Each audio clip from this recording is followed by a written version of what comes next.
Pinalalatag ni Senate President Francis Escudero sa DND ang mga pamamaraan sa kung paano mapapalakas ang espionage law sa bansa.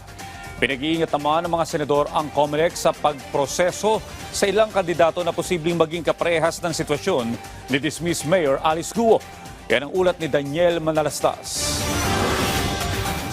Hinimok ni Senate President Francis Escudero ang Department of National Defense na maglatag ng suhestyon kung paano palalakasin ang espionage law sa gitna yan ng kontrobersiya kay dismissed Mayor Alice Guo. Kasunod ito ng paglutang ng isang nahuli umanong Chinese spy sa Thailand na nagpalutang na posibleng espiya rin si Guo.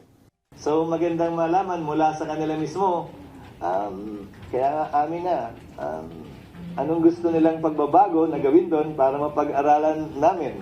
Paano ba ito mai-improve kung sakasakali? Actually, it would be a curious amendment, if ever. Because that is close to a dead letter law, to my mind. Kasi nga bihira gamitin o baka hindi pa nagagamit yan. At ngayong may lumutang na pwede pang maghain ng COC si Guo, nilatag ni Escudero kung bakit nga ba pwede pa. Kasi hindi pa naman final yung mga desisyon laban sa kanya, kabilang yung kanyang disqualification.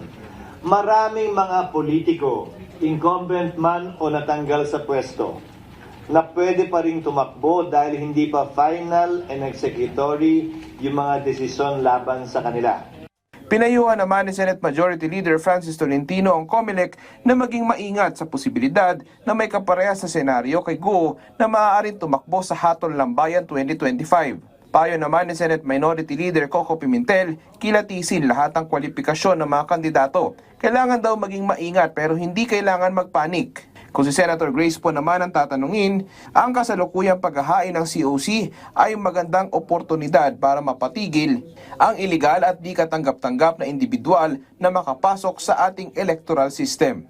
Daniel Manalastas para sa Pambansang TV sa Bagong Pilipinas.